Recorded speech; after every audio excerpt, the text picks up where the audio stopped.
Good morning class. आज हम history का लेसन नंबर 3 करेंगे। The name of lesson is hunter to farmers. Lesson 2 में हमने देखा था कि अर्ली मैन जो है वो उसके उस पीरियड को 3 पार्ट्स में डिवाइड किया गया था। Palaeolithic age, mesolithic age and neolithic as.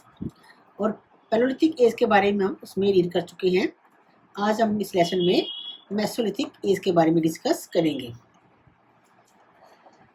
पिछले लेसन में मैंने बताया था कि जैसे जैसे टाइम बीतता गया वैसे वैसे हमारा जो क्लाइमेट है वो भी चेंज होता जा रहा था, गर्म होता जा रहा था, जिससे जो है फ्लोरा और फोना मीन्स प्लांट्स और एनिमल्स जो हैं वो भी फ्लोरिश होते गए इस धरती पे, और घने जंगल हो गए, जिसके कारण जो है ओपन ग्रासलैंड्स बन गए।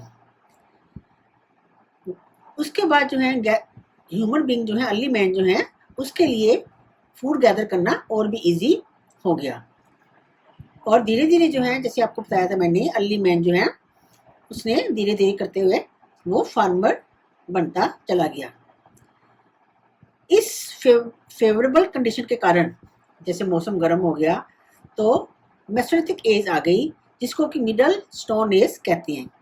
मिडल स्टोन एज जो है, जैसे मेसोलिथिक एज जो है, इसकी कई जगह हमें इंडिया में पाई गई हैं। इसमें कर्नाटका में मैसूर और वेस्टर्न और सेंट्रल इंडिया में भी कुछ जगह है जो हमें प्लेसेस मेसोलिथिक एज के पाए गए हैं। और इसके अलावा हमें मेसोलिथिक एज के बारे में कुछ ऐसे मिले हैं चीज़ें, टूल्स हैं, केव पेंटिंग्स हैं, बरियल्स हैं, इनसे हमें उस एज के बारे में पता चलता है। टूल्स, मैन जो है अभी भी हंटर और गैदर करता था, खाना शिकार करता था और अपने खाने को कलेक्ट करता था, गैदर करता था। और वो जो है चिप स्टोन टूल्स, छोटे छोटे स्टोन टूल को यूज करता था, और जिसको जो है माइक्रोलिथ कहते थे।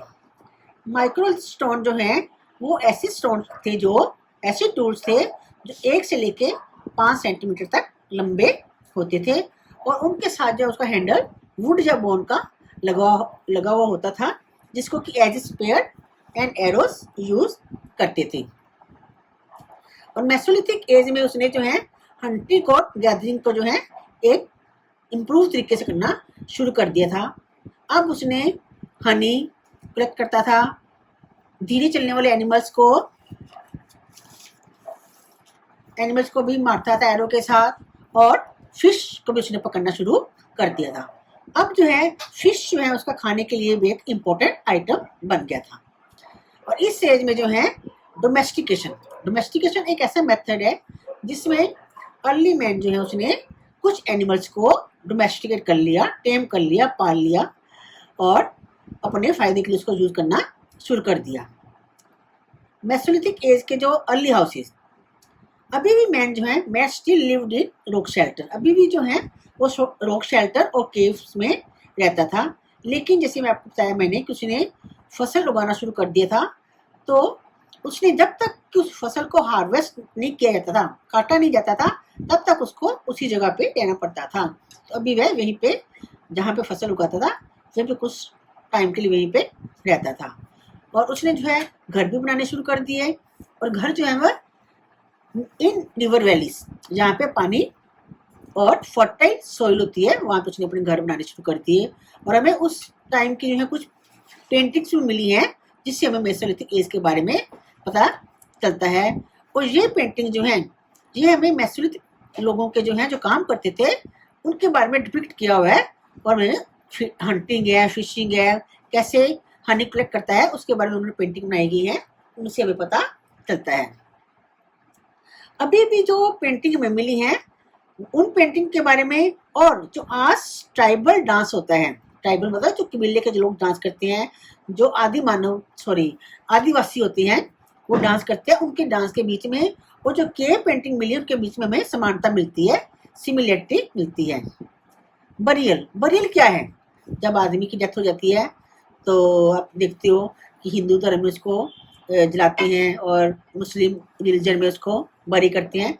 तो उस समय में मेसोलिथिक एज में जो है, जो आदमी की डेथ हो जाती थी तो उसको अर्थ के बीच एक पिट गड्ढा खोद के उसमें बरी करते थे और उसके साथ साथ जो है उनको जो चीजें जरूरत होती थी, कुछ चीजें फूड है या ऑर्नामेंट्स है, उसके साथ वो बरी कर देते थे। क्यों करते थे? ताकि उनको लगता था कि शायद उनको मरने के बाद भी इन चीजों की जरूरत पड़े।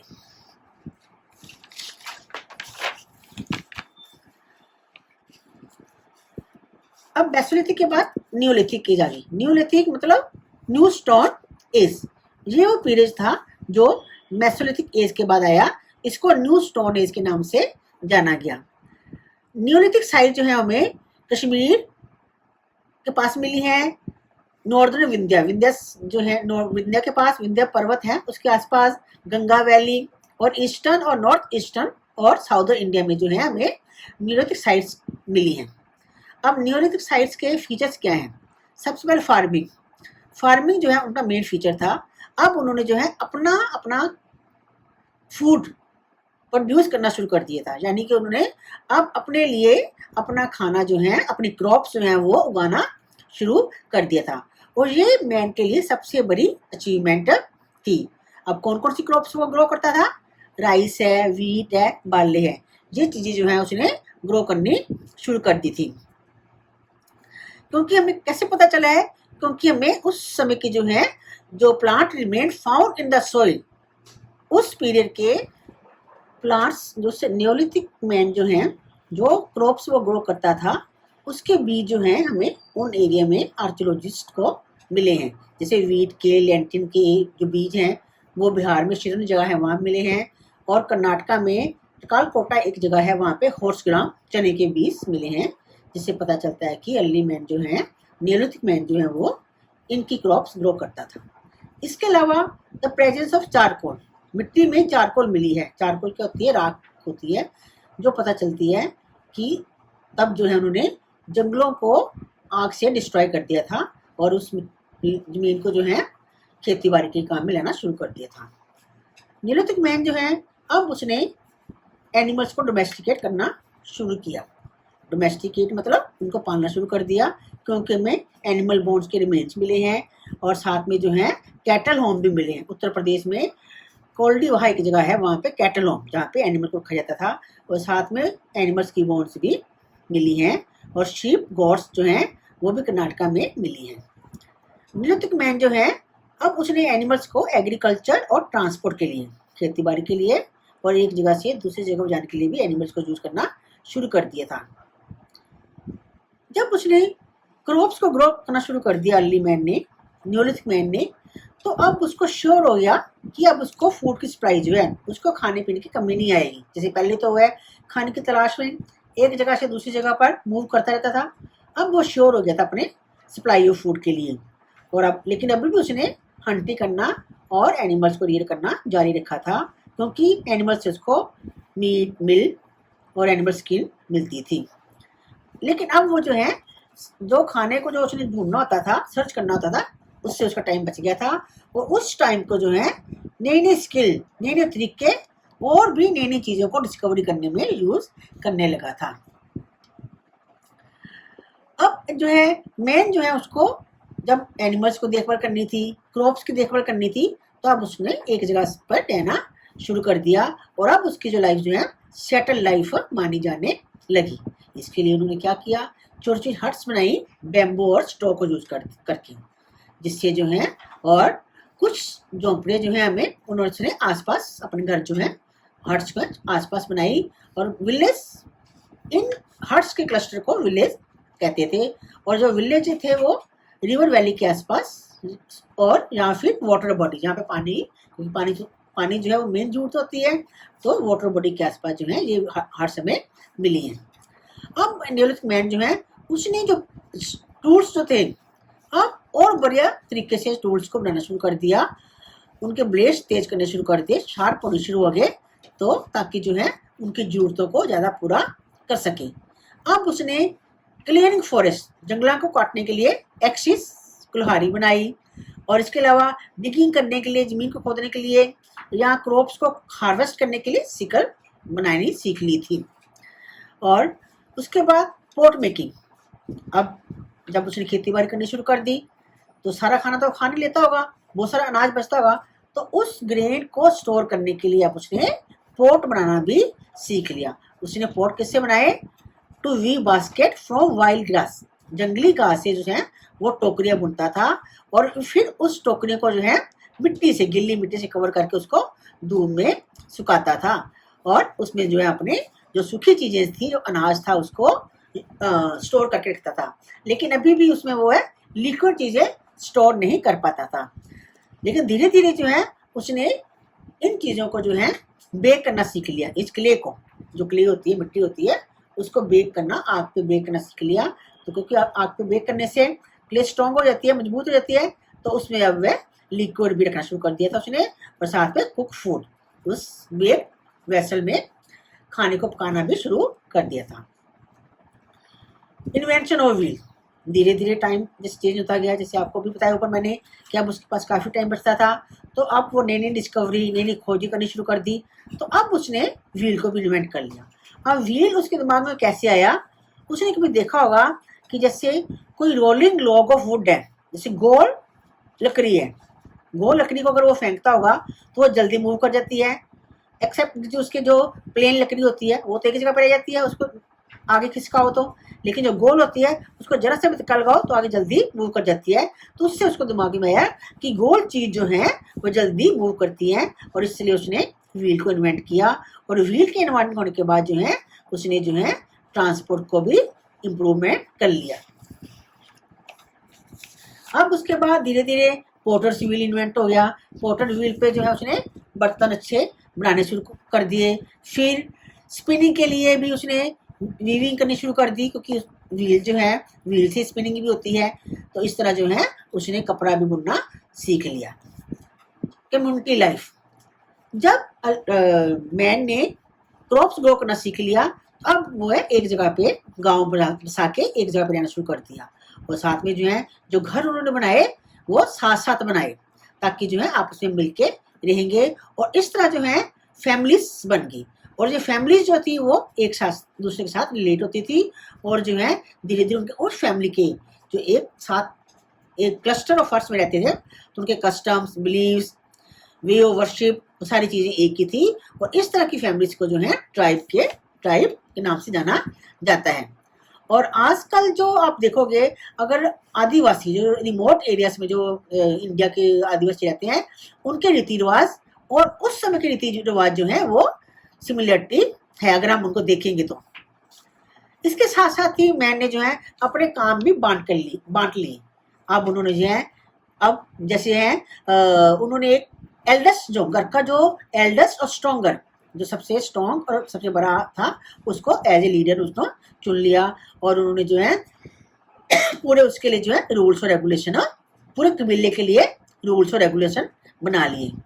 अब काम भी उन्होंने डिवाइड कर लिया, जैसे हंटिंग, प्लॉइंग, ग्रेजिंग एनिमल, ये मैन के हिस्से में आ गया। और वुमेन जो है वो क्या करती थी, घर का और बच्चों का ध्यान रखती थी। और इसके अलावा जो विमेन ओल्ड पीपल थे, वो जो एग्रीकल्चर के छोटे मोटे काम होते हैं, जैसे सोइंग है, हार्वेस्टिंग है, या क्रॉप्स की देखभाल करना, इन छोटे छोटे कामों को वो विमेन जहाँ बच्चे भी कर लेते थे। अब पोट मेकिंग और वीविंग और मेकिंग टूल, ये दो सारे काम जो है मैन और विमेन दोनों मिलके करते थे। इसके साथ साथ जो नेचुरल चीजें होती हैं, नेचुरल शक्तियां होती हैं, इनसे हमेशा आदमी डरता रहता है। तो इसलिए उनसे डर के जो है उन्होंने सो ही वर्शिप हमेशा वाटर, फायर, रेन, थंडर, इन सब चीजें डरता था और इनकी पूजा करनी शुरू कर दी। इसके अलावा जो है सन, अर्थ, स्टार, इन सब चीजों की पूजा करते थे। और साथ में काऊ की पूजा वो इसलिए करते थे क्योंकि काऊ से जो है उनको बहुत सारी चीजें मिलती थी। बरियल वही कि नियोलिथ पीपल जो है वो भी डेड को बरी करते थे, और उसके साथ टूल्स, वेपन्स, खाने का सामान, ये सारी चीजें जो है उनके साथ बरी कर देते थे। और ये उसके ऊपर जो एक बड़ा सा पत्थर रख देते थे जिसको कि मेगालिथ बोलते हैं। और ये हमें साउथ इंडिया में जो है अदी चंदूड़ की जगह है, वहां पे ऐसे हमें मेगालिथ मिले हैं। नियोलिथिक एज के बाद आ गई चैलोलिथिक एज। 4000 बीसी से लेके 2000 बीसी तक जो है वो चैलोलिथिक एज है। इस एज को में जो है ये कॉपर कॉपर एज आ गई इसमें। इसमें जो है नेक्स्ट डिस्कवरी जो मैन ने क्या की थी, कॉपर की, मेटल की, मेटल जो है, क्योंकि मैन को लग गया कि जो ये धरती है इसके आसपास जो हमारी जमीन है इसमें जो है नेचर ने बहुत सारी जगह पे जो है मेटल भरी हुई है, हमारी धरती में जो है मेटल बहुत सारा भरा हुआ है। तो कॉपर जो है वो सबसे पहला मेटल था जिसे अर्ली मैन ने फाउंड किया था, और इसलिए जो है 4000 बीसी से लेके 2000 बीसी के पीरियड को कॉपर एज कहा जाता है। Bronze as. अब कॉपर के बाद अर्ली मैन ने जो है डिस्कवर क्या किया, टिन, जिंक और लीड। अब उसने ये ऑब्जर्व किया कि कॉपर जो है बहुत सॉफ्ट मेटल है, तो इसके लिए उसने क्या किया, कॉपर के साथ टिन और जिंक को मिक्स करके एक एलॉय बनाई जिसको किया ब्रोंज कहते थे। और ब्रोंज जो है वो कॉपर और टिन से हार्डर होती थी, और कॉपर और ब्रोंज और कॉपर के साथ साथ जो है उसने इसके टूल्स और वेपन्स बनाने शुरू कर दिए। सेटल लाइफ, फायर भी डिस्कवर कर लिया अर्ली मैन ने, व्हील भी डिस्कवर कर लिया, एग्रीकल्चर, मेटल, ये सारी चीजें डिस्कवर करने के बाद अर्ली मैन की लाइफ जो है वो सेटल्ड होगी, और अब उनमें अब जो है फैमिली बॉन्डिंग भी होगी। जो ओल्डेस्ट मेल मेंबर थे वो फैमिली हेड बन गए, और अब जो है क्लस्टर ऑफ हट्स जो है वो आसपास बन गए, और उनके जो है कबीले, गांव ये सारे बन गए, और जो अब उन्होंने जो है मिलके रहना शुरू कर दिया। सब कॉन्टिनेंट में अब कौन सी जगह में मिली है जहाँ पे नियोलिथिक सेटलमेंट जो हैं, हमें जो है इंडियन सब कॉन्टिनेंट में जो है मेहरगढ़, पाकिस्तान के पास बोलन पास है, वहाँ पे मेहरगढ़ एक जगह है, वहाँ पे मिली है। उसके बाद जम्मू और कश्मीर में बुर्ज होम एक जगह है, और असम में द्योजली हेडिंग एक जगह है जो नियोलिथिक सेटलमेंट है। अब उस समय में जो है हाउसेस कैसे होते थे, उस समय जो है मेहरगढ़ में जो हमें हाउसेस मिले हैं वो रेक्टेंगुलर शेप के होते थे, जो कि मड से बने होते थे, मड और ब्रिक से बने होते थे। तो उनके बहुत सारे रूम्स होते थे, और कुछ रूम्स जो हैं वो ग्रेन को स्टोर करने के लिए यूज करते थे। इसके बाद जो हमें बुर्ज रूप में हाउसेज मिले हैं वो जमीन के अंदर डीप पिट्स जो जमीन के अंदर बनाए गए हैं, और उसके अंदर जाने के लिए स्टेप्स दी हुई हैं, सीढ़ियां दी हुई हैं, और उसको थैच रूप से उसको कवर किया गया है। अब आप सोचो कश्मीर में जो है बुर्ज कश्मीर में मिला है, तो वहाँ पे जमीन के अंदर घर क्यों बनाए हैं, क्योंकि कश्मीर में जो है आपको पता ही है वो ठंडा एरिया है, इसलिए जो है वो जमीन के नीचे जो है घर बनाए गए हैं। और इसके अलावा हमें वहाँ पे फर्नेसिस, ऐश और चारकोल भी मिला है। फर्नेसिस क्या होते हैं, घर के अंदर जो है आग जलाने की जगह को फर्नेसिस बोलते हैं। Farming and hunting, Neolithic people जो है हंटिंग गैदरिंग शुरू होते होते फार्मिंग तक पहुंच गया, और उसके बाद जो है एनिमल्स को भी उसने हर्ट किया था। अब धीरे धीरे जो है उन्होंने मेहरगढ़ और द्योजली हेडिंग जो है वहां पे भी फार्मिंग करते थे, लेकिन मेहरगढ़ में वो वीट, बार्ले, कॉटन ग्रो करते थे, और एनिमल्स कौन से रियर करते थे, कैटल, शीप, गॉड्स और बफेलोस।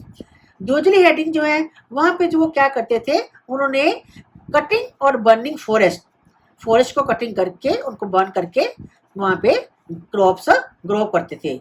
और बुर्ज होम जो जगह है वहां पे मेन उनका काम था हंटिंग गैदरिंग की था, और साथ साथ जो है वो फार्मिंग और हंटिंग करते थे लेकिन कम करते थे, मेन काम उनका हंटिंग और गैदरिंग ही था। और बुर्ज होम में जो है वो एनिमल्स को डोमेस्टिकेट करते थे, तो कौन कौन से एनिमल्स थे, डॉग्स और गोट्स को वो डोमेस्टिकेट करते थे। 6th क्लास आपका जो लेसन कंप्लीट हो गया है, इसे आपने ध्यान से रीड करना है, और कल हम इसकी एक्सरसाइज करेंगे। ओके।